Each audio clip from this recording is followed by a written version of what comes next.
আসসালামু আলাইকুম। আশা করি সকলে ভালো আছেন। আপনাদের দোয়ায় আমিও ভালো আছি। তো আজকে হঠাৎ মনে হইলো যে কিছু কথা আসলে আপনাদেরকে বলা জরুরি, এজন্য সংক্ষিপ্ত একটা আলোচনা করব। এবং বর্তমান সময়ে বাংলাদেশের বর্তমান প্রেক্ষাপটে আমাদের দেশে রাসায়নিক কৃষি এবং জৈব কৃষিটা এত ভয়ঙ্কর রূপ নিছে, যেটা আসলে না বোঝায় না বললে আপনারা বুঝতে পারতেন না। যদি সংক্ষিপ্ত আকারে বলি যে খাদ্যে বিষ, কীটনাশক এবং রাসায়নিক সারের অবশিষ্ট পাওয়া যাচ্ছে। যে কোনো খাদ্য, চাল, ডাল, গম, ভুট্টা, ভুসি, যাই হোক, ইভেন আপনার ঔষধের মধ্যেও কিন্তু রাসায়নিক পদার্থ আছে। তো সব কিছুতেই রাসায়নিক হচ্ছে এমন একটা পদ্ধতি, যে পদ্ধতি আমাদের দেশীয় কোনো পদ্ধতি না। এটা আসছে ইউরোপ আমেরিকা থেকে, গ্রিন রেভলিউশনের মাধ্যমে, সবুজ বিপ্লবের মাধ্যমে। সবুজ বিপ্লব আমরা তখন গ্রহণ করেছিলাম কারণ তখন সময়ের প্রয়োজনীয়তা ছিল, কিন্তু 60 বছর ধরে আমরা সেই একই কালচারে করতেছি, রাসায়নিক পদ্ধতিতে চাষাবাদ করতেছি। করে করে আমাদের যে জমি আছে, কৃষি জমি, সেই জমিগুলোকে আমরা আস্তে আস্তে বাঞ্জা করে ফেলছি।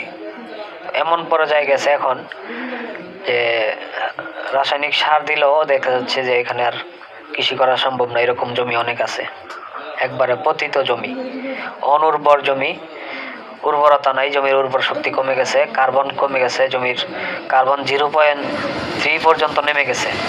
যেই কার্বন এই 2.5 পর্যন্ত থাকার কথা, 2.5%, এখন আছে 0.3%। অর্থাৎ চিন্তা করে দেখেন যে কি পরিমাণে কার্বন আমরা উৎসর্গ করেছি, বায়ুমণ্ডলে চলে গেছে। এই কার্বন হচ্ছে বায়ুমণ্ডলের জন্য অত্যন্ত ক্ষতিকর। এটা যে গ্রিন হাউস গ্যাস হয়, কার্বন বাতাসের সাথে যখন বিক্রিয়া করে তখন এটা কার্বন ডাইঅক্সাইড হিসেবে, ওই গ্রিন হাউস গ্যাস হিসেবে বায়ুমণ্ডলে চলে যায় এবং বৈশ্বিক তাপমাত্রা বৃদ্ধি করে, বায়ুমণ্ডলের পরিবর্তন করে।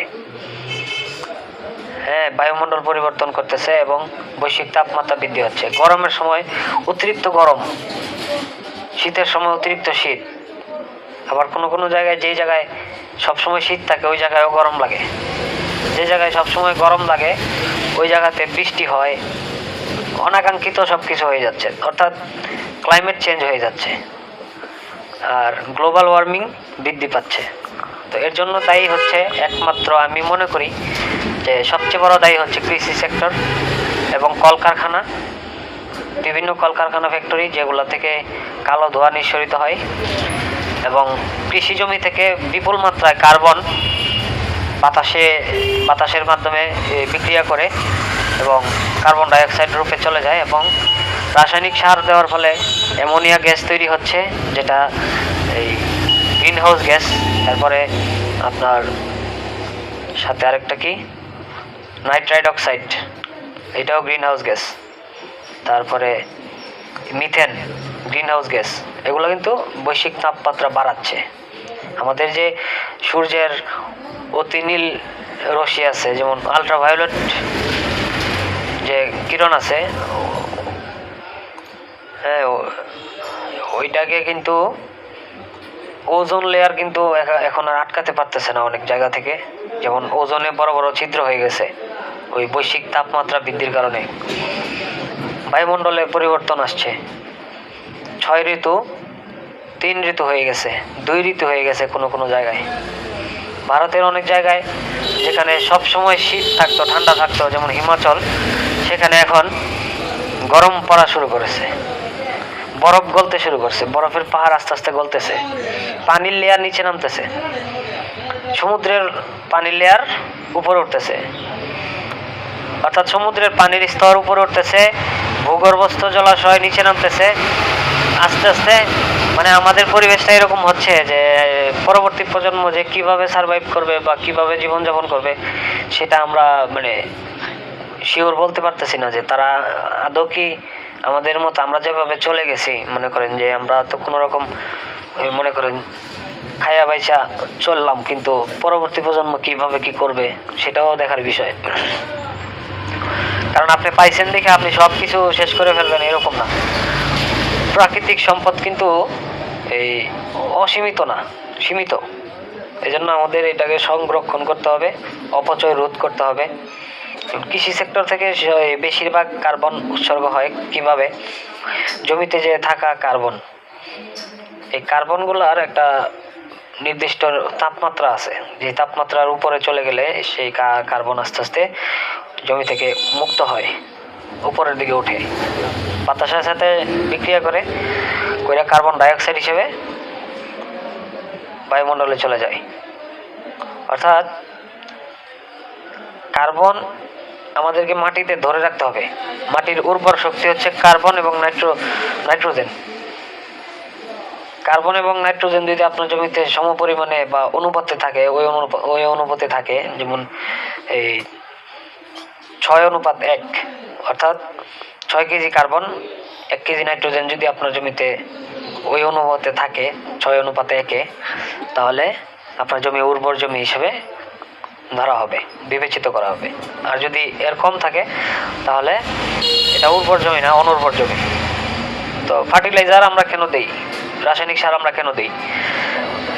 আমাদের মাথায় ঢুকিয়ে দেওয়া হয়েছে যে রাসায়নিক সার না দিলে চাষাবাদ করা সম্ভব না, তারপর মাটিতে খনিজ পদার্থ নাই, এগুলো উপর থেকে দিতে হবে। Zinc sulphate, potash, sulphur, magnesium, এগুলা কপার সালফেট, তারপর এগুলো দিতে হবে উপর থেকে, এগুলো মাটির নিচে নাই। গাছের খাদ্য হিসেবে এগুলো উপর থেকে দিতে হবে। ইউরিয়া দিতে হবে নাইট্রোজেনের অভাব পূরণ করার জন্য। অথচ নাইট্রোজেনের মহাসাগর হচ্ছে বাতাস। বাতাসে 78.6% আপনার নাইট্রোজেন থাকে, জৈবিক নাইট্রোজেন। কিন্তু এই নাইট্রোজেনটা সরাসরি গাছ গ্রহণ করতে পারে না। নাইট্রোজেনের যে প্রাকৃতিক নাইট্রোজেন, যেটা জৈবিক নাইট্রোজেন, ওটা মাটিতে আসার আগ পর্যন্ত গাছ নিতে পারে না, ওটা প্রক্রিয়াজাত করে দিতে হয়। আর এই প্রক্রিয়াজাত করার জন্য আল্লাহ তাআলা সৃষ্টির শুরুতেই সব কিছু পরিকল্পনা করে সুপরিকল্পিতভাবে আমাদেরকে পৃথিবীতে পাঠাইছেন এবং সমস্ত সৃষ্টি জগৎকে আল্লাহ তাআলা নিজের মতো করে সাজাইছেন। কিন্তু আমরা ওই পশ্চিমাদের কথা শুনে তাদের ষড়যন্ত্রের মধ্যে পড়ে গেছি। আমরা ভাবতেছি যে নিজে নিজে কিছু হবে না, সব উপর থেকে দিতে হবে, গাছের খাদ্য সব উপর থেকে দিতে হবে, নাইট্রোজেন, তারপরে এই ডিএপি, ইউরিয়া, এগুলা সব উপর থেকে বস্তার উপর বস্তা দিতে হবে। কিন্তু সৃষ্টিকর্তার একটা উদাহরণ আমি দেই।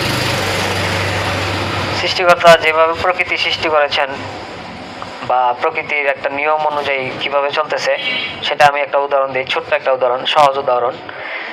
জঙ্গলে যান, জঙ্গলে যাই দেখেন কি সুন্দর সবুজ শ্যামল জঙ্গল দাঁড়ায় আছে। কোনো মানুষের কিন্তু এখানে অস্তিত্ব নেই। কেউ পানি দেয় না, কেউ সার দেয় না, কীটনাশক দেয় না, ডিএপি প্রদান করে না, ইউরিয়া দেয় না। তাহলে ওইখানের এত কিছু পাইল কই? মাটিতে যদি খনিজ পদার্থ না থাকে তাহলে ওইখানকার ফলের মধ্যে খনিজ পদার্থের কমতি নেই কেন? মাটিতে যদি নাইট্রোজেন না থাকে তাহলে ওইখানের যে গাছপালা, ওই গাছপালার মধ্যে নাইট্রোজেনের অভাব কেন নেই? ডিএপির অভাব কেন নেই? সব কিছুই আছে, সব কিছু পেয়ে গেছে, দিলকে। এটা তো আপনি আসমান থেকে পড়ছে এরকম না, এটা তো আল্লাহ পাক দিয়ে রাখছে আরো আগেই। বাতাস নাইট্রোজেনের মহাসাগর। বাতাসের মধ্যে 78.6% নাইট্রোজেন থাকে। কিন্তু আমাদের ওই নাইট্রোজেনকে মাটিতে আনার প্রক্রিয়া জানতে হবে। কি করলে সেই নাইট্রোজেন আকাশ থেকে, বাতাস থেকে নাইট্রোজেন নিচে নামানো যাবে, সেটা আমাদেরকে জানতে হবে। দেখেন, আপনি যদি ইউরিয়া সারের পরিবর্তে নাইট্রোজেন সরবরাহ করতে চান, তাহলে আপনার যে বিষয়গুলো মাথায় রাখতে হবে সেটা হচ্ছে যে আমাদের জমিতে বা জঙ্গলের জমিতে, জঙ্গলের মাটিতে অসংখ্য অণুজীব থাকে। এর মধ্যে অনেক ধরনের, অনেক প্রজাতির অণুজীব আছে। যেমন উল্লেখযোগ্য হচ্ছে রাইজোবিয়াম।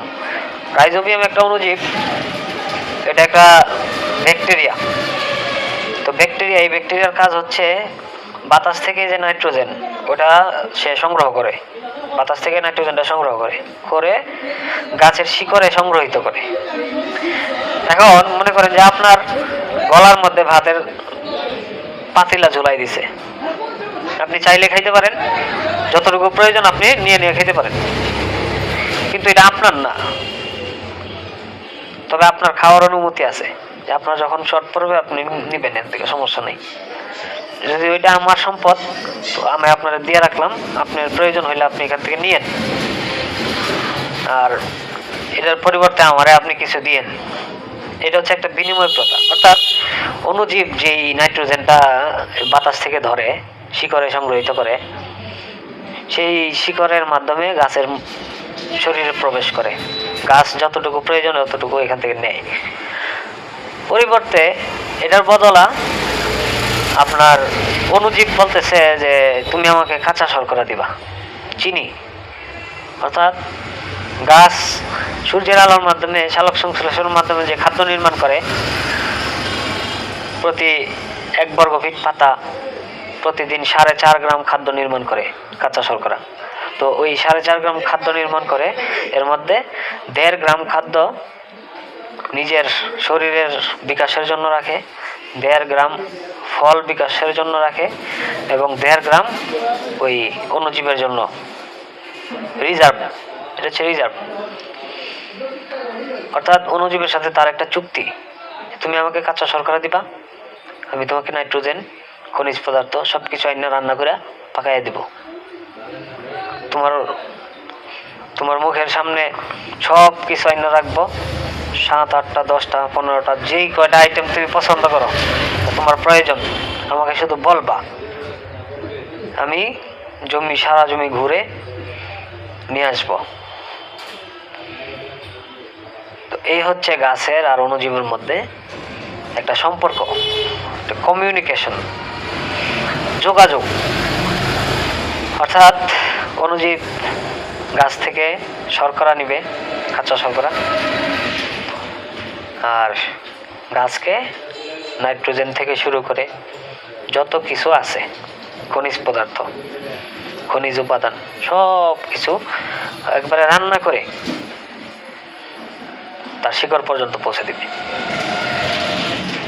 এইটার নামই হচ্ছে প্রকৃতির নিয়ম। আর প্রকৃতির নিয়ম মেনে চলা মানে প্রাকৃতিক পদ্ধতিকে আপনি মেনে চলছেন। এখন মনে করেন আপনি মনে করেন যে জীবনে কখনো এই পদ্ধতিতে আপনি করেন নাই, প্রথম আসতে যাচ্ছেন, আপনার কি করতে হবে? আপনি সর্বপ্রথম আপনাকে আপনার জমিটাকে আগে প্রস্তুত করতে হবে। আপনার জমিতে কিন্তু এখন অণুজীব নাই, কারণ আপনি ইউরিয়া, ডিএপি, কীটনাশক দিয়ে এগুলো মেরে ফেলছেন, সব শেষ। আপনার জমিতে দেশি কেঁচো নাই। কেঁচো চেনেন তো? আমরা গ্রামের ভাষায় জির বলি, জির। গোবরের যে গোবর রাখার স্থান, ওইখানে গেলে আমরা একটু মাটি খুললে, গোবর খুললে আমরা অনেক ধরনের কেঁচো দেখতে পাই। এগুলো হচ্ছে দেশি কেঁচো। আর গোবর সার যে তৈরি করে, কম্পোস্ট, ভার্মি কম্পোস্ট যে তৈরি করে, ওইটা হচ্ছে এই বিদেশি কেঁচো। ওইটা আমাদের দেশীয় কোনো কেঁচো না। ওই কেঁচোর সাথে আমাদের কোনো সম্পর্ক নেই, ওটা বাইরে থেকে আনা হয়েছে। তো এসিনোফিটিটা ওইটা সবচেয়ে একবারে সেন্সিটিভ একটা প্রাণী, আর খুবই ভয়ঙ্কর। এটার অভ্যাস আপনি জীবন বৃত্তান্ত জানলে আপনি অবাক হবেন। এটা শুধু মাটি থেকে আপনার বায়ো মনিটরিং করে, ওই সীসা, পারদ, এরপরে আপনার ক্যাডমিয়াম, আর্সেনিক, মার্কিউরি, লিড, এই ধরনের জড় পদার্থগুলোকে সে আগে খায়, আকর্ষিত হয়। তারপরে এগুলা আপনার ওই সারের মধ্যে সংগৃহীত থাকে তার বিষটার মাধ্যমে। এগুলো আবার গাছ নেয়, গাছের মাধ্যমে ফলে যায়, ফল থেকে আবার আমরা খাই, ফল খাই, এগুলো আমাদের পেটে চলে যায়। এখন এই জড় পদার্থ, বিষাক্ত জড় পদার্থ যদি আমার পেটে যায়, যাওয়ার পরে আমাদের পেটের যে অণুজীবগুলো আছে, উপকারী অণুজীব, তাদের কি অবস্থা হবে? যেমন একজন মানুষের পেটে যদি কৃমি না থাকে, তাহলে তার পাচনতন্ত্র কাজ করবে না। খাদ্য হজম করার কাজ কিন্তু কৃমি করে। আমাদের যে পেটের ভিতরে যেই কৃমিগুলো থাকে ওইগুলোর কিন্তু কাজ আছে, আমাদের জন্য কাজ করতেছে। আমি কথা বলতেছি, আমার শক্তির প্রয়োজন। এই শক্তিটা আসে কোত্থেকে? খাদ্য খাওয়ার মাধ্যমে যে এই শক্তিটা, ক্যালোরিটা আমি পাইছি, সেটা আমি ব্যবহার করতেছি এখন। অর্থাৎ আমাদের জমিতে কিন্তু এই অণুজীব নাই, দেশি কেঁচো নাই। না থাকার কারণ হচ্ছে এই ইউরিয়া, ডিএপি, কীটনাশক এগুলো দিয়ে আমরা তাদেরকে মেরে ফেলছি। এখন প্রথম কাজ হচ্ছে অণুজীবের সংগ্রহ করা। আপনার জমিতে অণুজীব দিতে হবে এবং জমিতে থাকা যে আপনার বিষাক্ত রাসায়নিক পদার্থ আছে এবং কীটনাশকের অবশিষ্ট আছে সেগুলাকে নিষ্ক্রিয় করতে হবে। এই নিষ্ক্রিয় করার কাজ জীবামৃত করে। আর জীবামৃত কিভাবে তৈরি করতে হয় আমি বলছি এর আগের ভিডিওতে, এখনো বলতেছি, কারণ সবাই তো আর ওই ভিডিও দেখে নাই। এখন যারা নতুন দেখতেছেন তাদের জন্য আমি বলতেছি, জীবামৃত তৈরি করার জন্য একটা 200 লিটারের ড্রাম নেবেন, প্লাস্টিক হোক বা লোহার হোক চলবে, অথবা ড্রাম যদি না থাকে বাড়িতে যদি কোনো হাউস থাকে, সিমেন্টের হাউস, ওই হাউসেও করতে পারবেন। তো 200 লিটারের ড্রামের মধ্যে 180 লিটার পানি দিবেন। আর হাউস যদি হয় তাহলে আপনি পরিমাণ মতো 180 লিটারের পরিমাণ মতো পানি দিবেন। পানি দেওয়ার পরে আপনি 10 কেজি গোবর দেবেন। গোবর দেওয়ার কারণ হচ্ছে গোবরের মধ্যেই মূলত ওই অণুজীবগুলো থাকে। মাটিতে যে প্রয়োজনীয় অণুজীব গাছের জন্য সেগুলা গোবরের মধ্যে আছে। 1 গ্রাম গোবরে 350 বা 300 কোটি অণুজীব থাকে। 300 কোটি থেকে 550 কোটি পর্যন্ত পাওয়া গেছে। এটা গরুর জাত অনুযায়ী। গরু যদি দেশি গরু হয় এবং সেই গরু যদি দুধ না দেয় বা সেই গরু যদি বাছুর না দেয়, বাচ্চা না দেয়, তাহলে ওই গরুর গোবরের মধ্যে অণুজীবের সংখ্যা থাকে বেশি। কারণ দুধ দেয় না, দুধের মধ্যে তার শক্তি খরচ হয় না। যা খাবে সব কিছু আপনার গোবর, গোমূত্র সংশোধনে কাজ করবে, আপনার চাহিদা অনুযায়ী কাজ করবে। দুধ যদি দেয় তাহলে দুধ তৈরির জন্য তার শক্তি খরচ হবে। বাচ্চা দিলে বাচ্চার খাদ্য, এই পুষ্টি উপাদান তৈরির জন্য শরীরের শক্তি কাজ করবে, অনেক পুষ্টি উপাদান বাচ্চার মধ্যে চলে যাবে, এটা স্বাভাবিক। তো 300 থেকে 550 কোটি পর্যন্ত অণুজীব থাকে। এটা আমার কথা নয়, 1 গ্রাম গোবরের মধ্যে।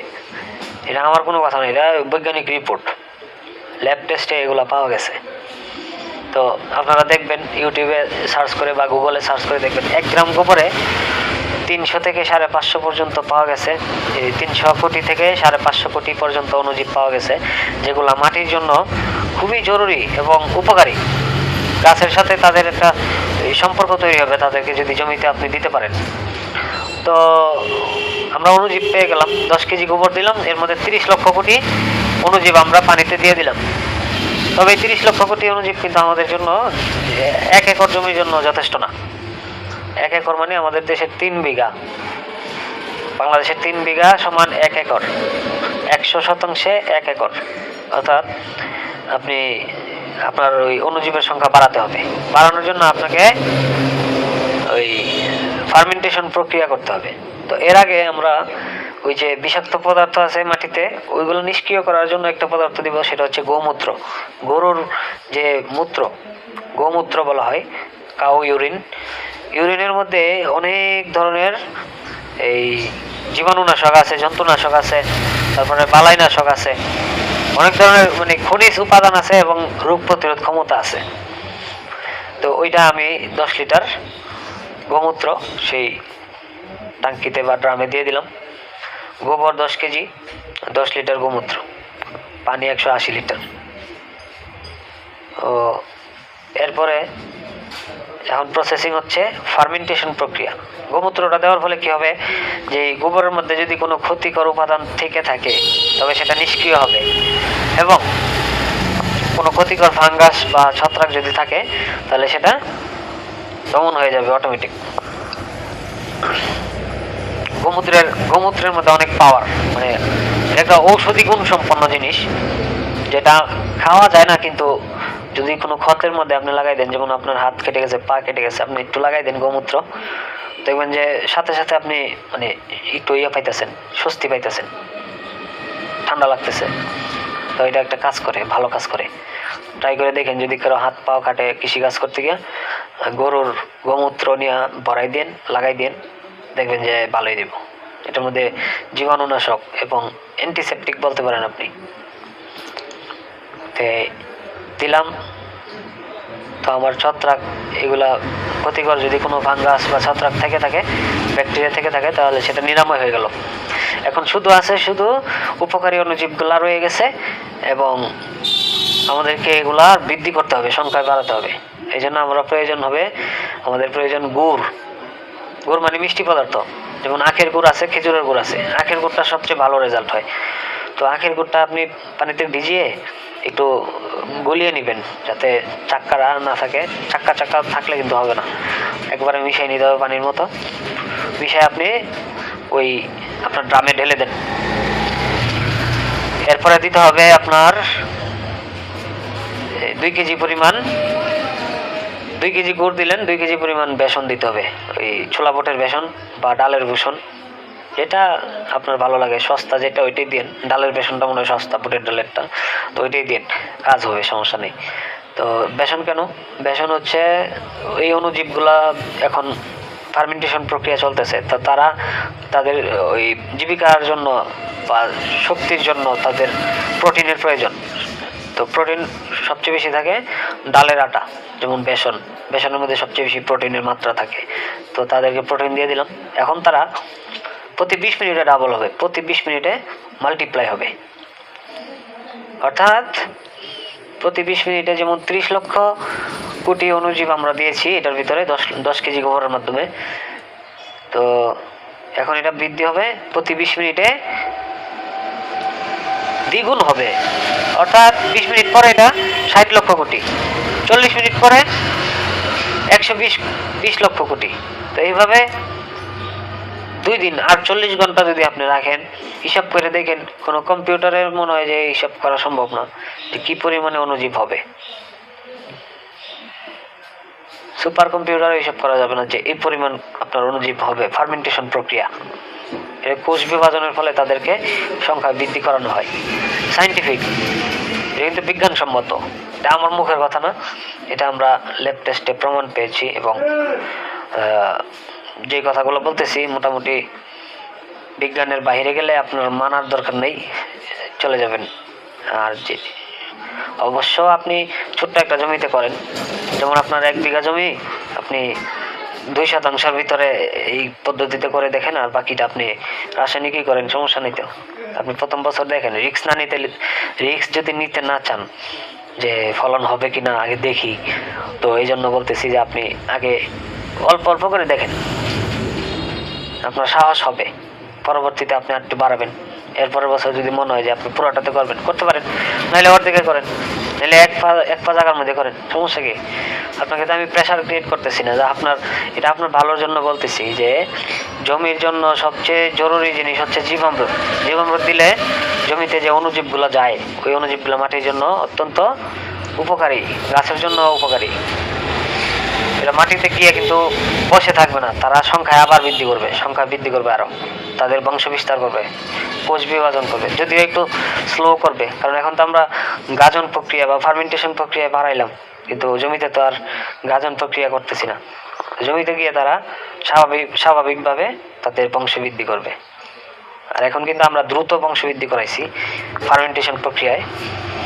তো আমরা জানি যে কোষ বিভাজনের ফলে একটা কোষ 2টা কোষে রূপান্তরিত হয়, একটা কোষ থেকে 2টা কোষের জন্ম হয়, মানে একটা কোষ আলাদা হয় এবং 2টা কোষ হয়, 2টা কোষ আলাদা হয়ে 4টা কোষ হয়, 4টা কোষ আলাদা হয়ে 8টা কোষ হয়। এইভাবে মাল্টিপ্লাই হতেই থাকে 48 ঘন্টা পর্যন্ত এই প্রসেস চলে।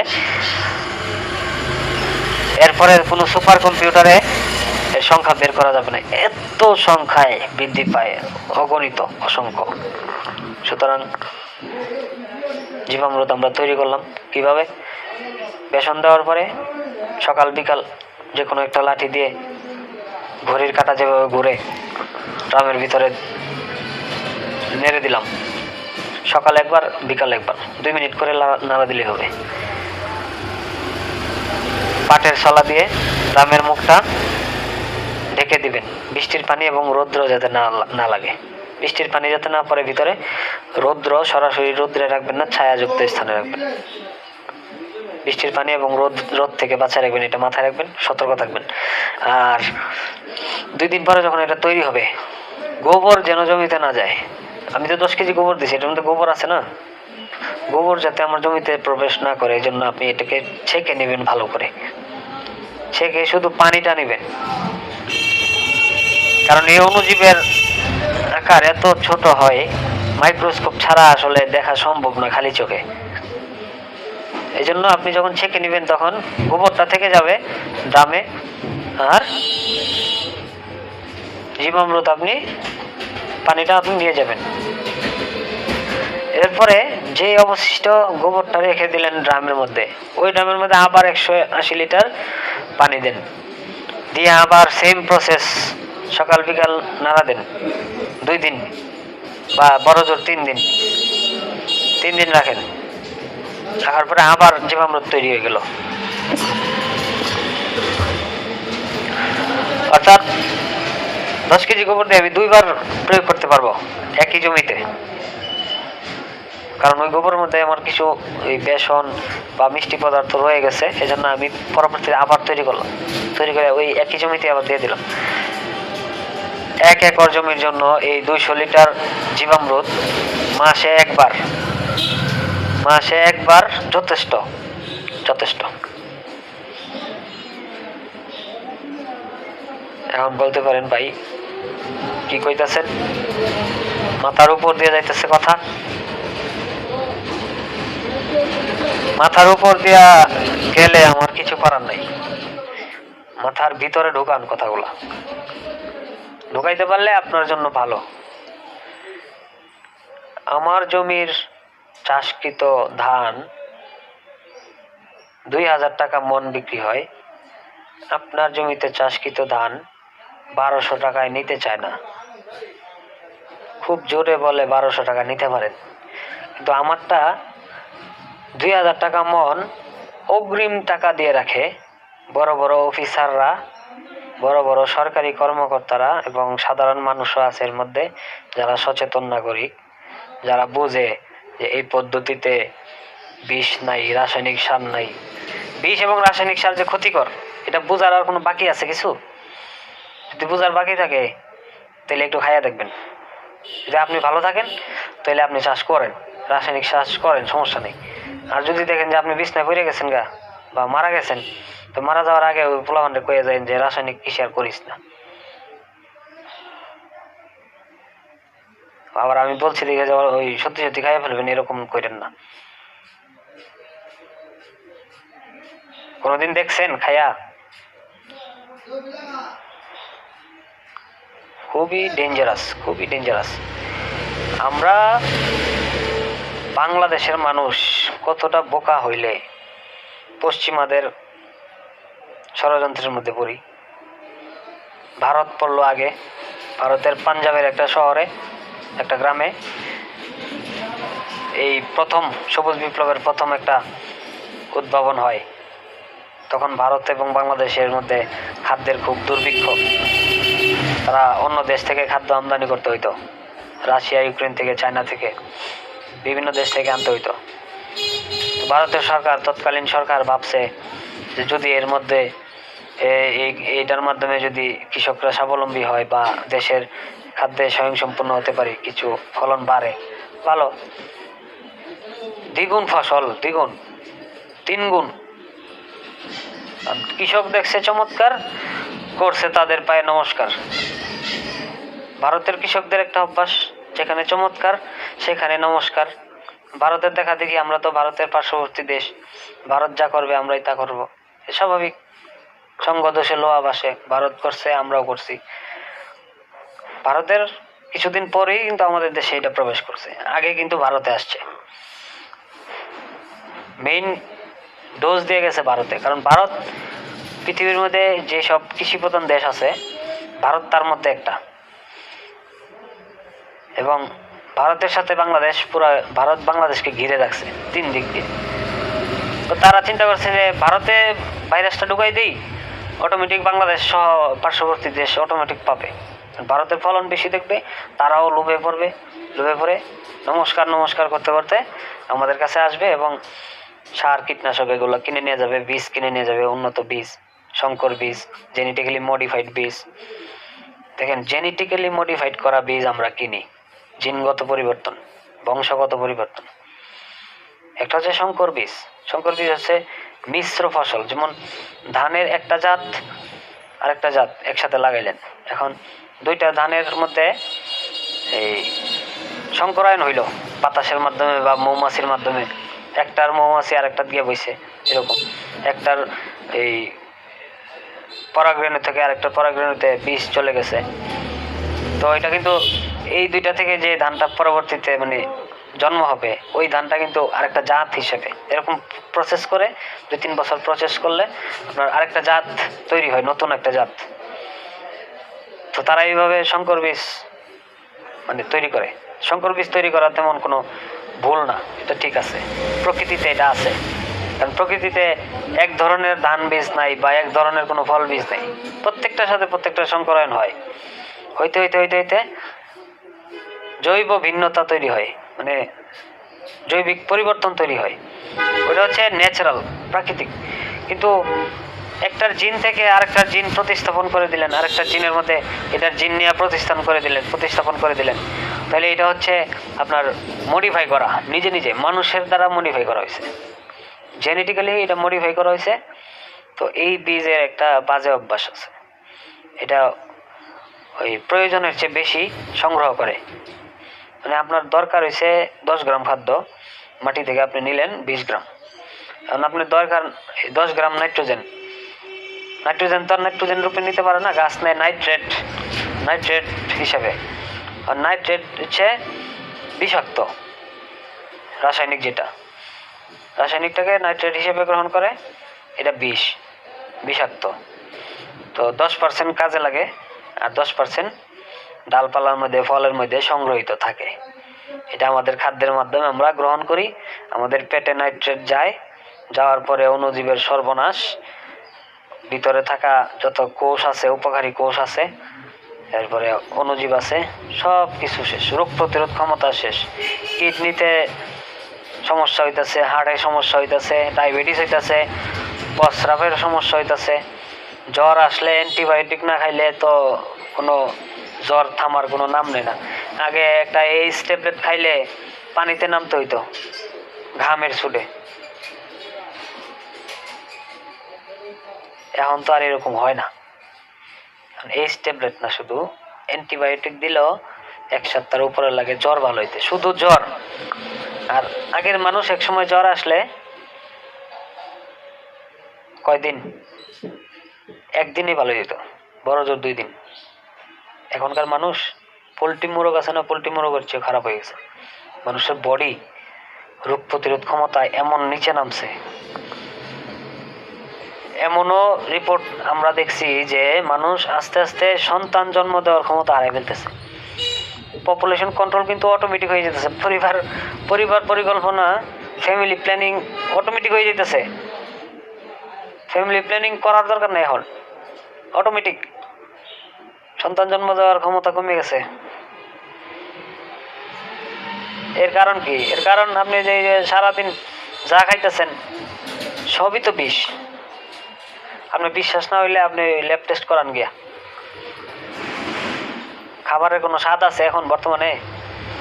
একটা টমেটো খাইলে, আগের মানুষ যারা টমেটো খাইছেন, মুরব্বী যারা আছেন, তাদেরকে জিজ্ঞাসা করেন একটা টমেটো কিরকম স্বাদ ছিল আর এখন কিরকম লাগে। একটা টমেটো এখন খাইতে পারবেন আপনি, জিহ্বা জ্বলে যাবে, এরকম মনে হবে যে জিহ্বার মধ্যে কোনো আপনার লাগাই দিছে, আগুন লাগাই দিছে, এরকম মনে হয়। জিহ্বার কোষগুলারে এমন ভাবে মানে অ্যাটাক করে। সবচেয়ে সেন্সিটিভ জিনিস হচ্ছে জিহ্বা মানুষের, যেটা স্বাদ গ্রহণ করে, ওই স্বাদ নষ্ট হয়ে গেছে, স্বাদ গ্রহণ করার ক্ষমতা নষ্ট হয়ে যেতেছে মানুষের। মজার কিছু খাইলেও মজা লাগে না, অরুচি, মুখে মজা নাই, রুচি নাই। খাদ্যের মধ্যে এইরকম ভেজাল, ভেজাল কই থেকে আসলো? কেউ তো ভেজাল করে নেই।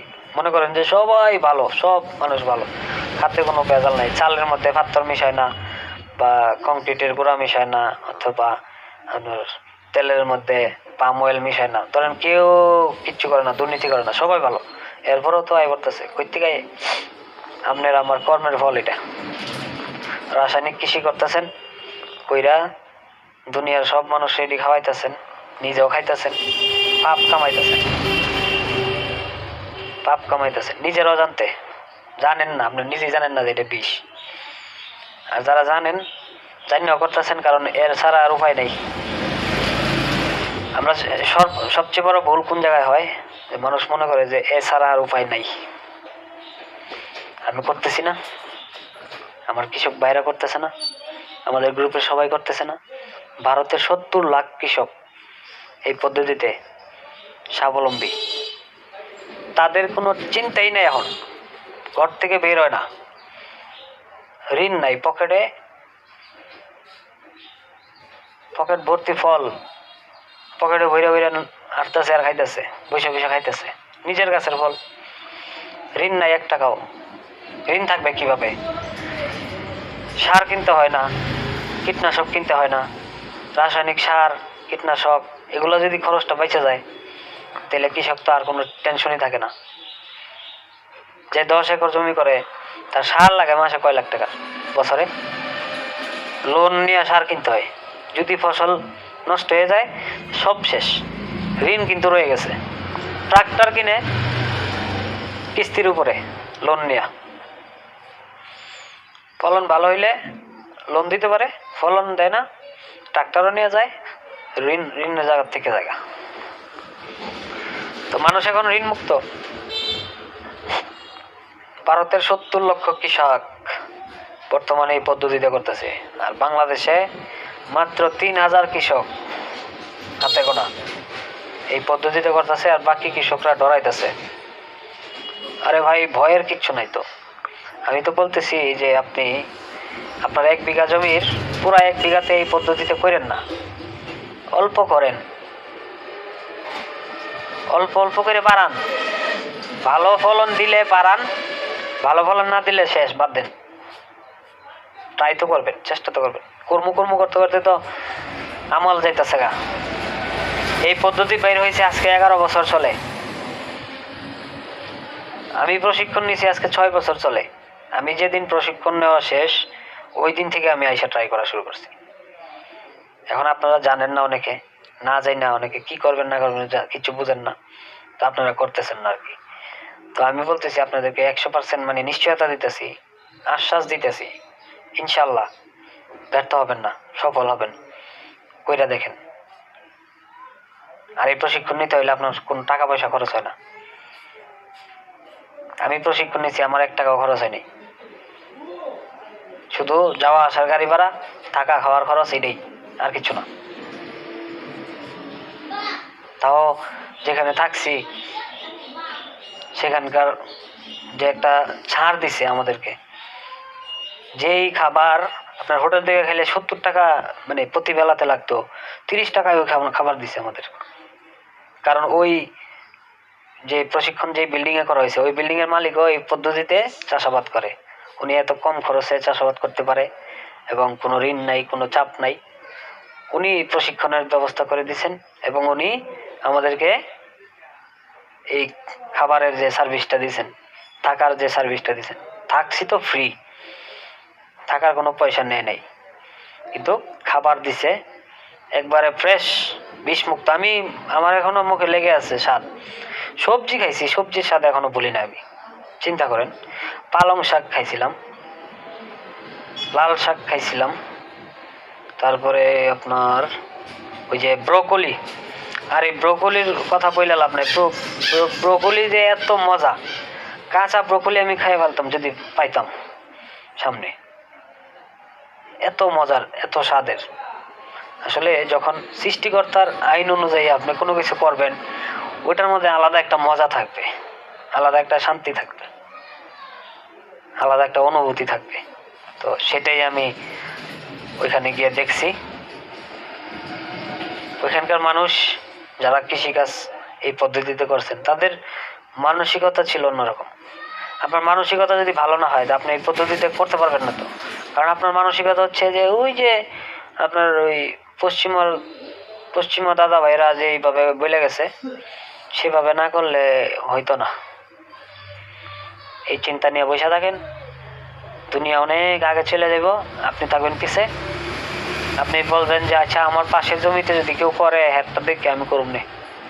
আপনি করেন, আপনারটা দেখে যাতে অন্য কেউ করে। আপনি আগে পদক্ষেপ নেন, উদ্যোগ নেন। আপনি যদি দেশের সুনাগরিক হয়ে থাকেন, সুনাগরিক বললাম এই জন্য যে আপনি যদি এই পদ্ধতিতে না করেন, বিষাক্ত খাবার মানুষকে খাওয়ান এবং নিজে খান, আপনি দেশের নাগরিক না।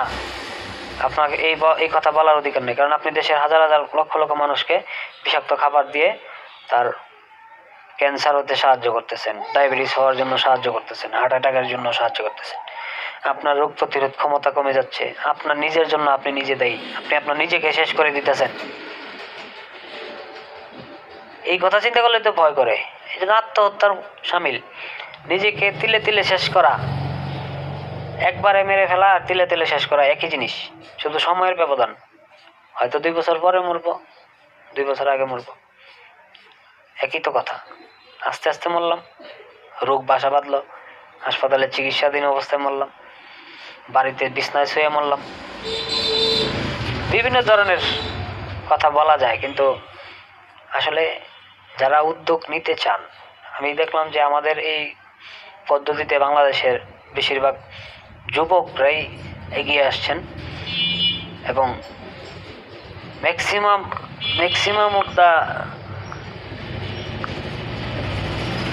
টাইম, বেশিরভাগ সময়ে কিন্তু যুবকরা দেখছি যে তারা ওই পলিথিন মালচিং, তারপরে পলিথিনের ঘর, গ্রিন হাউস, এগুলো নিয়ে চাষাবাদ করতে তারা অভ্যস্ত। তারা দেখে যে টাকা, শুধু টাকা। 1 লাখ টাকা খরচ করলে 10 লাখ টাকার ফলন।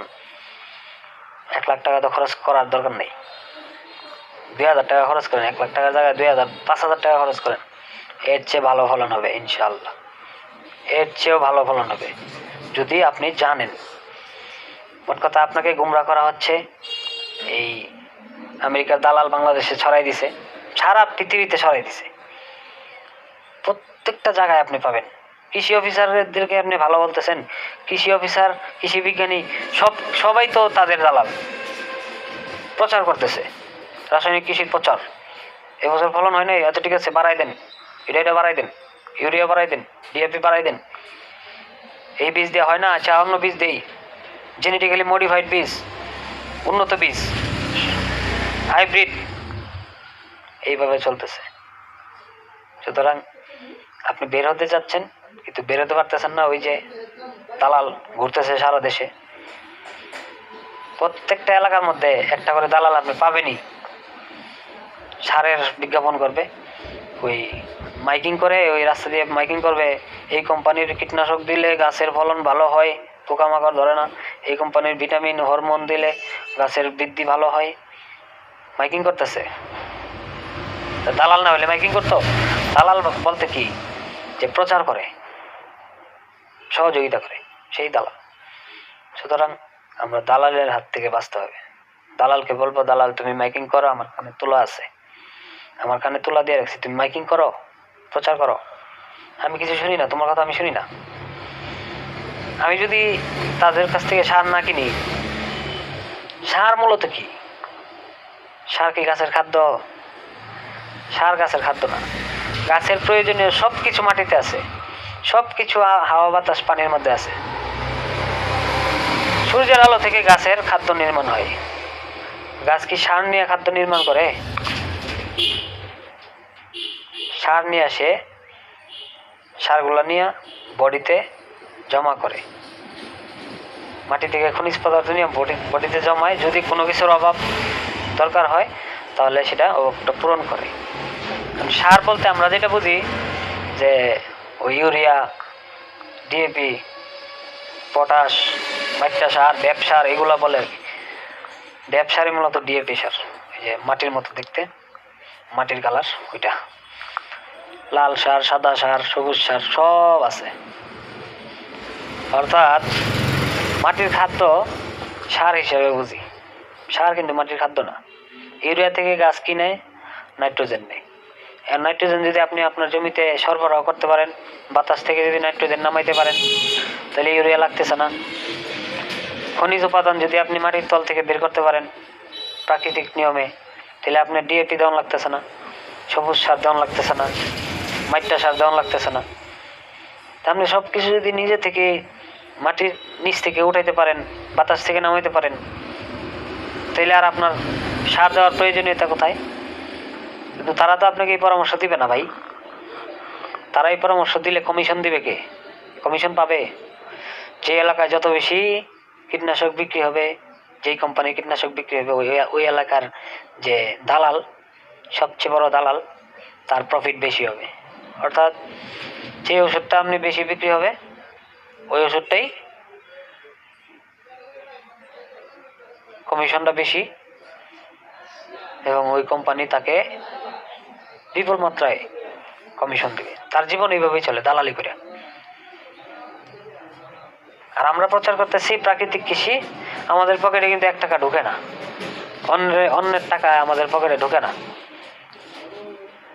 আমরা করতেছি দেশের মানুষের ভালোর জন্য। হ্যাঁ, আপনাকে পরামর্শ দেওয়ার আগে আমি নিজে ট্রাই করছি, এটা আমি বলতে পারি। আমি নিজে ট্রাই করছি এবং আমার মডেল এখনো দাঁড় করানো আছে। আসেন, আপনার কাটারি ভোগ বিঘাতে কত মন হয় আমারটা এসে দেখেন। কৃষি অফিসারে নিয়ে গেছি, উনি সাইনবোর্ড লাগাই দিয়েছে। আমার জমিতে উনি সাইনবোর্ড লাগাইছে, উনি নাকি এটা প্রদর্শনীর জন্য বানাইছে, উনি করছে চাকরি বাঁচানোর জন্য। আমার হাতে পায়ে ধইরা এই কাজ করছে। বলছে যাই এত সুন্দর ফলন ভাই, এটা যদি আমাদের ওই ঊর্ধ্বতন কর্মকর্তা আইসা দেখে তাহলে আমার প্রমোশন হইতেও পারে। এত সুন্দর ফলন আপনি বলবেন, ও আপনারা জিজ্ঞাসা করলে বলবেন যে ওনারা আমাকে পরামর্শ দিছে। এরা এইগুলোই করে, মানে ওই দেহে যে রাসায়নিকে তো ভালো ফলন হয় না, ওই যে একটু ভালো হয়, খারাপের মধ্যে একটু ভালো আছে না, একটু ভালো হয়, হেয়ারটাই প্রদর্শনী হিসেবে দিয়ে দেয়, প্রমোশন হয়, প্রমোশনের লেগে। প্রমোশনের জন্য আরেকজনের খ্যাতি বিক্রি করতেছেন। আমার উপার্জন, আমার অর্জন আপনি আপনার বলে চালাই দিতেছেন, এটাও তো একটা। আমি কিছু বলি নাই, কারণ একসাথে থাকি, যেহেতু বিয়ে দিচ্ছি আমার সাথে, তো একসাথে দেখাশোনা হয়। তো উনি আমার জমিতে গিয়ে বলতেছে, ভাই আপনার জন্য যদি আমার একটু উপকার হয়, আপনি কি আমার উপকার করবেন না? আমি কই অসম্ভব। এই কথা বলেন কেন? করবো না কেন? অবশ্যই করবো। তো বলতেছে, ভাই আপনার জমিটা আমি প্রদর্শনী হিসেবে দেই, একটা সাইনবোর্ড নিয়ে লাগাই, তা আমার বড় স্যারের আইনা দেখাবো। আইনা দেখাইছে, পরে ওনার প্রমোশন হওয়ার কথা, এখন হইব প্রমোশন। উনি আর একটু উপরের লেভেলে যাইব, কাঠের চেয়ার রাইখা এখন মনে হয় একটু ওই যেই চেয়ারে ঘোরা যায় বৈশা, ওই চেয়ারে বসবো। এই তো, এর চেয়ে বেশি কিছু তো না। চেয়ারের জন্য আমার চেয়ারটা প্লাস্টিকের, এখানে তো আমি ইচ্ছা করলে 20,000 টাকা দিয়ে একটা চেয়ার বসাতে পারি, কি লাভ হইব? 20,000 টাকার চেয়ারে বসতে গেলে আপনার হাঁটু ভাঙ্গা বসতে হইব, এটা তো হাঁটু ভাঙ্গা বসতে হয়, ওটা অটোমেটিক ঘোরান যায়, তাই না মামে? ঘোরার কি দরকার আছে? অপচয় করার তো দরকার নেই। এই যে এই শীতের জামাটা 5 বছর হয়েছে, 5 বছর যাবৎ আমি পড়তেছি। আরেকটা আছে, ওইটা তো মনে হয় 8 বছর হয়েছে, তাও তো এটা ভালোই নেই, চলতেছে। শীতের সময় ব্যবহার করি, শীত চলে গেলে ধুইয়া আবার রেখে দিই আলমারিতে। অপচয় করার কি দরকার? যত পারবেন সেভ করবেন, অপচয় রোধ করবেন। যেই সম্পদ আপনি খরচ করতেছেন ওই সম্পদ আরেকজনের হক, আপনার পরবর্তী প্রজন্মের হক। সুতরাং ওইগুলাকে আপনি সঞ্চয় করতে হবে, অপচয় রোধ করতে হবে। তো যেটা বলতেছিলাম যে এবার আমি কাটারি ভোগ 2 বিঘা জমিতে কাটারি ভোগ করছি, 1 বিঘা জমিতে খাসার ধান করছি, খাসা পোলাওর চাল যেটা। এত সুন্দর ফসল হয়েছে, এত সুন্দর ফলন হয়েছে যে কৃষি অফিসার গিয়া সাইনবোর্ড লাগাই দিছে তার নামে। যাই হোক, আমার তো তেমন ক্ষতি হইতেছে না, একদিনের জন্য সাইনবোর্ড লাগাইছে, লাগাই আবার খুলে নিয়ে এসে পড়ছে। আমি বলছি যে যেদিন সার আসবো সেদিন লাগাইবেন, সার চলে যাবে একদিকটা আর আমি ছিঁড়া ফালাই দেবো এটা। ভাই অসুবিধা নাই, অসুবিধা নাই, আমি এই ধরেন যে সময় আসবো ওইখান থেকে চলে আসবো, সে আপনি নিয়ে যান, এটা ফালাই দিন। তা আমার আর ফালাইতে নেই, ওনার লোকের এটা নিয়ে এসে পড়ছে, আমি তখন ছিলাম না। পরে আমার অফিসে ডাকাই নিছে, নিয়ে বলছে, জিজ্ঞাসা করছে যে আপনার উনি কি পরামর্শ দিছে। আমি বলছি হ্যাঁ, সবকিছু উনি পরামর্শ দিছে, যা যা দিছি সব আমি নিজের হাতে দিছি, কিন্তু পরামর্শ উনি দিছে। মনে মনে বলতেছি যে পরামর্শ সব উনি দিছে, কিন্তু যা যা দিছি আমি নিজে দিছি। মিথ্যা কথা বলি না কিন্তু যা দিছি সব আমি বানাই দিছি, আমার মতো করে দিছি, কিন্তু পরামর্শ উনি দিছে। পরামর্শ আসলে উনি দিছে। ইউরিয়া এত কেজি আমরা লিস্ট করে দিছিল, একটা 4-5টা সারের নাম বইলা লিস্ট করে দিছিল, আর কি কি রোগ হইলে কি ওষুধ দিতে হবে সেগুলো লিস্ট করে দিছে। এক ফোঁটা কীটনাশক, আমি দিই নাই, 1 ফোঁটা রাসায়নিক সার আমি দিইনি। আমার ফলন মাশাআল্লাহ সবচেয়ে বেশি, এই এলাকার সবচেয়ে বেশি। গত বছরও এই বছর গত বছরের চেয়ে বেশি ইনশাল্লাহ। ধানের শীষ হাতে নিলে বোঝা যায় হাতে কিছু একটা আছে, আর রাসায়নিক কৃষি ধানের শীষ হাতে নিলে বোঝা যায় যে নাই, হাতে কিছু নাই, অনুভূতি হয় না, অনুমান করা যায় না। আমাদের জমি দেখলে অনুমান করা যায় যে কি পরিমাণ ধান হইতে পারে। আসেন, এখনো ক্ষেত কাটি নাই, আরো 3 দিন পরে কাটবো, ভালো করে লাগে নাই কাটার জন্য। আসেন দেখাই দেই, রাসায়নিক কৃষিতে ফলন হয় না, আসেন দেখাই দিই। কৃষি বিজ্ঞানীরা গিয়া দেখাইছে, হার মানছে। ভাই কি করবো বলেন, আমাদের কাছে তো আর বিকল্প নেই। আপনি তো প্রশিক্ষণ নিয়েছেন, আমরা তো আর এই বিষয়ে কিছু জানি না, কি বলবো মানুষকে। আমি বললাম যে ঠিক আছে, আপনার কিছু বলার দরকার নেই, মানুষকে যেভাবে পরামর্শ দিতেছেন দেন, আপনাদের যা ইচ্ছা তা করেন, যেহেতু আপনার চাকরির বিষয়। পরামর্শ না দিলে তো আপনার চাকরি থাকবে না, তো আপনি চাকরি বাঁচানোর জন্য যা কিছু করেন সমস্যা নেই। তো আমি আমার কাজ কিন্তু বন্ধ রাখবো না। আমার বিরোধিতা করলে কিন্তু আপনার খবর আছে না ভাই, আমি আপনার বিরোধিতা করবো না। আমার কাছের লোক, আমার কাছে সব কিছু সার্ভিসিং করায়, কাজ টাজ দেয় আমারে, তো উনি খুব সুন্দরভাবে বলতেছে। আরেক লোক, দিনাজপুরের এক লোক আমার ফেসবুক মেসেঞ্জারে আইসা মানে যা তা বলতেছে। পরে ওনার পরিচয় জানলাম, উনি একজন কৃষি অফিসার, মাঠ কর্মী, মাঠে গিয়া প্রচার করে বা পরামর্শ দেয় মানুষকে। তো উনি আমার বলতেছে, আপনি কৃষি সম্বন্ধে কোনো কিছু জানেন না, জানি না এগুলা বিভ্রান্ত করতেছেন মানুষকে বিভ্রান্ত ছড়াচ্ছেন, মানে ইয়ে করতেছেন মানুষকে। আমি বললাম যে আচ্ছা ঠিক আছে, আমি জানি না, কিন্তু না জানি করছি। কেন আপনার যদি একটু সাহস হয় দয়া করে একটু আইসেন, সরাই আইসেন, আমি একটু মেহমানদারি করতে চাই, আমার ক্ষেতের ধানের ভাত আপনাকে একবেলা খাওয়াইতে চাই। তখন উনি বলেন, না আমি আসবো কেন, আপনি এগুলো বন্ধ করেন, এগুলো করে মানুষকে হয়রানি করতেছেন, বিভ্রান্ত করতেছেন। বললাম যে আপনার কাছে কোনো রিপোর্ট আছে, কেউ কি রিপোর্ট করছে আপনাকে যে বিভ্রান্ত করতেছি বা মিথ্যা ছড়াইতেছি? এগুলো রিপোর্ট করতে হয় না, এগুলো আমরা বুঝি না, আমরা পড়ালেখা করে আসছি না। আপনি তো পড়ালেখা করছেন পশ্চিমাদের সিলেবাস অনুযায়ী, পশ্চিমারা যে কিতাব নাজিল করছে, যে কিতাব পশ্চিমারা নাজিল করছে সেটা পড়ছেন। আপনি তো আপনার দেশের লোক না, আপনি বাংলাদেশের লোক না, তো আপনি তো আমেরিকান। যেহেতু আমেরিকার পদ্ধতি আপনি প্রচার করতেছেন বা তাদের বিরুদ্ধে কথা বললে আপনার গায়ে লাগতেছে, তার মানে আপনি আমেরিকান প্রোডাক্ট, বাংলাদেশে ম্যানুফ্যাকচার হয় নাই, আমেরিকা থেকে আসছেন আপনি। তখন উনি আমার সাথে বাজে ব্যবহার শুরু করলেন, এক পর্যায়ে আমি তাকে বললাম যে তোর যদি সাহস হয় আর তোর যদি মানে জন্ম পরিচয়ের কোনো মানে 2 নম্বরই না থাকে, জন্ম পরিচয় যদি তোর সঠিক হয়, তুই তোর বড় বড় কর্মকর্তা নিয়ে আমার এলাকায় আয়, দেখা যা যে মাটি পরীক্ষা করে দেখ আমার এখানে সার কীটনাশক এগুলো আছে কিনা, আর আমার ফলন দেখ, দেখা তারপরে কথা বলিস। এর আগে আমার সাথে কথা বলবি না। আমি তোর ফোন নাম্বার সব কিছু দিয়ে দিলাম, ঠিকানা, তুই আমার কাছে আয়। এইভাবেই বলছি।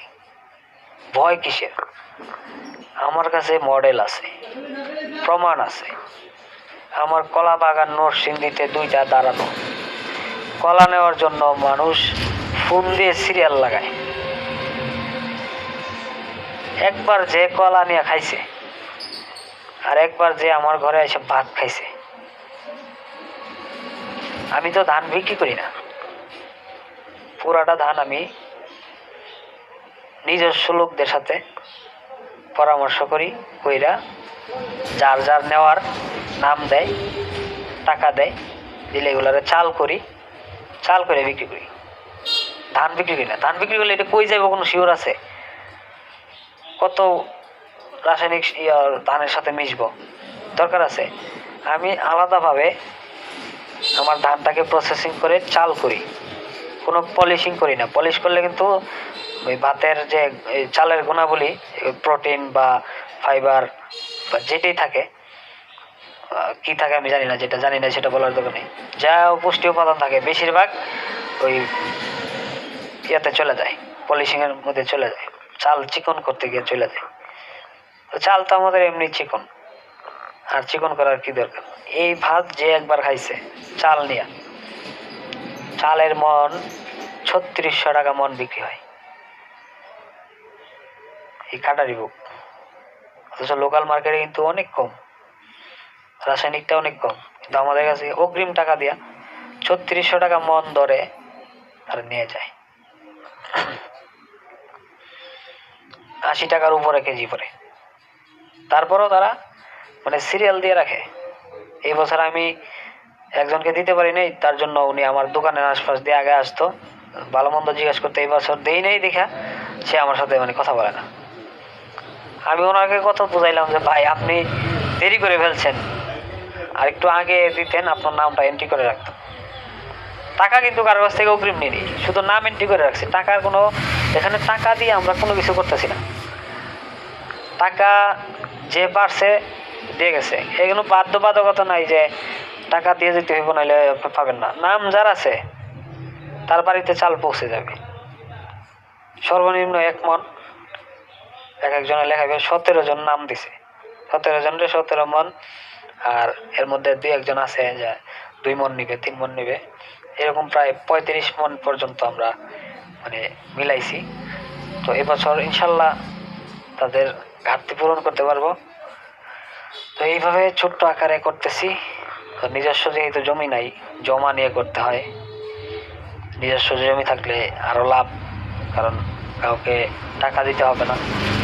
কিন্তু জমা নিয়ে করলেও আমার দেখা গেছে যে অনেক টাকা লাভ থাকতেছে। কারণ ধান বিক্রি করলে আমি বড় জোর 1200-1300 টাকার বেশি ধান বিক্রি করতে পারি না। আর যে জানে সে 2000 টাকা দিয়ে নিবে, কিন্তু 2000 টাকা ধান বিক্রি করলে আমার দেখছি যে তেমন প্রফিটেবল না।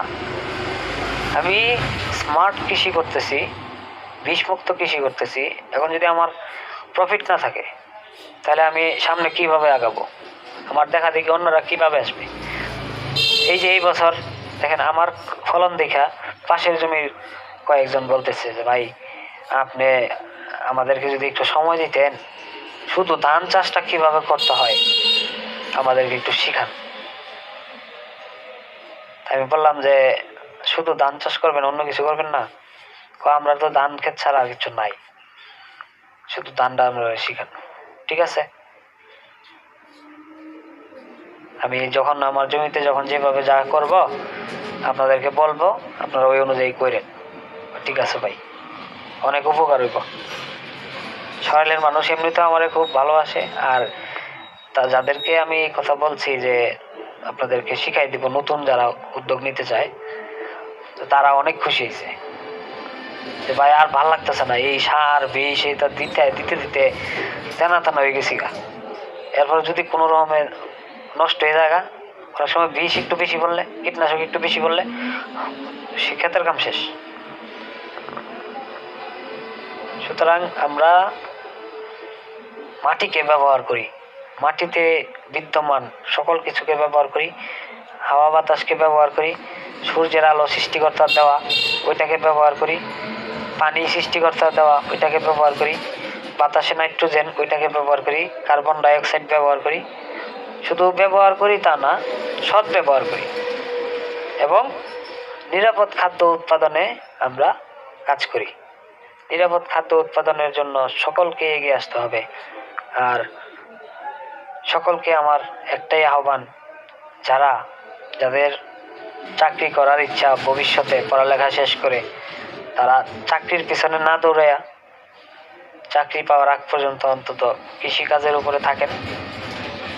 যদি দেখেন যে কৃষিকাজ করে আপনার উন্নতি হচ্ছে, করবেন, নয়তো করার দরকার নেই। দেশের উপকারের কথা চিন্তা করে যদি আপনারা এই কাজটুকু করতে পারেন, আমি আমার মতো লোক কৃষি করার কথা না, শুধুমাত্র নিজে নিরাপদ খাদ্য এবং অন্যকে যদি খাওয়াই তাহলে নিরাপদ খাদ্য খাওয়াইতে চাই। আমার বাড়িতে মেহমান আসবে, আমি তাদেরকে নিরাপদ খাদ্য দেব, এটা আমার দায়িত্ব। তাদের আমার কাছ থেকে যাতে কোনো রোগ তারা বাড়িতে নিয়ে না যায়, এই লক্ষ্য থেকেই মূলত আমার কৃষিতে আসা। না হয় আমি কৃষি করার মতো সময় আমার ছিল না, আমি সময় বের করে নিতে হয়েছে। এই যে আজকে সকালে আমার একাডেমিতে যাওয়ার কথা, প্র্যাকটিস করানোর জন্য আমি যাইতে পারিনি, যেহেতু এই ভিডিওর আগে আমি আরও 2 ঘন্টা সকাল 6টা থেকে ক্লাস শুরু করছি। 2 ঘন্টা ক্লাস করার পরে আরও 1 ঘন্টার সময় আমি আমার ফেসবুকে যারা আছেন তাদেরকে দিতেছি। 6টা থেকে 9টা 3 ঘন্টা চলে গেল। 3 ঘন্টা কিন্তু আমার ব্যক্তিগত পার্সোনাল লাইফ থেকে আপনারা নিলেন। তো আমি আপনাদেরকে সময় দিচ্ছি এই জন্য যে আমার অল্প সময় দেওয়ার কারণে যদি দেশের মানুষের উপকার হয় বা আমার এলাকার কোনো একজনেরও যদি উপকার হয়, তাও তো আমি নিজেকে বোঝাইতে পারবো যে আমার দ্বারা একজনের উপকার হয়েছে, একজন স্বাবলম্বী হয়েছে, স্বয়ংসম্পন্ন হয়েছে। হ্যাঁ, তাহলে আপনাদের সবার প্রতি আমার আহ্বান যে বিষমুক্ত কৃষিতে আপনারা যোগ দেন। প্রাকৃতিক কৃষি নীরব আন্দোলন, এটা হচ্ছে একটা নীরব আন্দোলন। কোনো কথা বলার দরকার নেই, কারোর সাথে কোনো তর্ক করার কোনো দরকারই নেই, আপনি আপনারটা করেন। আমার পিছন থেকে অনেকে পাগল ডাকছে, আরে কি করতেছে, ড্রাম ভরে ভরে নিয়ে পানি দিতেছে খেত, ঘন জীবামৃত জান দিছি, হুদা গোবর দিল এই যে বোকা। আশেপাশের মানুষ বলতে, আরে হুদা গোবর দিল এই যে বোকা, 1000 টাকা সার দিয়া ফলানো না, তা এসে হুদা গোবর দিয়া হয়ে যে বোকা। তোমরা নাসিরনগরের বেড়ায় মনে করছ ওই এটা বিলের ক্ষেত, হাওয়ারের ক্ষেত, হাওয়ারের ক্ষেত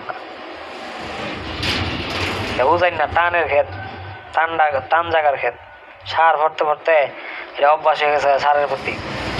মানে এমন অবস্থা হয়েছে, জীবাণু একবারে নাই, ল্যাব টেস্ট করাইছি মাটি, জীবাণু নাই, ক্ষতিকর, সব ক্ষতিকর যেটি আছে এটি মানে বিষের বলে বাচ্চা রয়েছে। মানে বিষ নিষ্ক্রিয়করণের জন্য না, বিষটাকে যারা মানে যে পদার্থগুলা বিষাক্ত সেগুলোর মধ্যে এই অণুজীবগুলা মানে আছে, অর্থাৎ এই অণুজীবটাও বিষাক্ত, ক্ষতিকর। সুতরাং আমি সবাইকে আহ্বান করতেছি যে এই রাসায়নিক এবং জৈব কৃষি বাদ দেন। দেশের অর্থনৈতিক চাকা সচল রাখতে হলে কৃষিকাজের গুরুত্ব অপরিসীম, কারণ lakh lakh ton metric ton খাদ্য যদি আমাদের বিদেশ থেকে আনতে হয় তাহলে আমাদের দেশের অর্থনৈতিক চাকা কখনো সচল হবে না। প্রবাসী ভাইয়েরা যে এত কষ্ট করে এই টাকা অর্থ ইনকাম করে দিতেছেন, তাদের টাকাটা ব্যর্থ যাবে। সুতরাং আমরা আমাদের দেশের অর্থনৈতিক ডেভেলপ করার চেষ্টা করি, যার যার নিজ নিজ অবস্থান থেকে যতটুকু সম্ভব আপনি 5% জায়গার মধ্যে করতে পারলে ওইটাই করেন। বাগান করেন, ধান করেন, বাগান করেন, শাক সবজি করেন, অন্তত নিজের খাদ্যটা তো নিজে তৈরি করতে পারবেন। এই বলে আমি আপনাদের কাছে সকলকে আহ্বান রেখে আমার বক্তব্য এখানে আজকের জন্য শেষ করতেছি। আগামীকালকে ইনশাল্লাহ ক্লাসের পরে আবার আধা ঘন্টা বা 1 ঘন্টা সময় দেওয়ার চেষ্টা করবো ইনশাল্লাহ। আসসালামু আলাইকুম। সবাই সুস্থ থাকবেন, ভালো থাকবেন।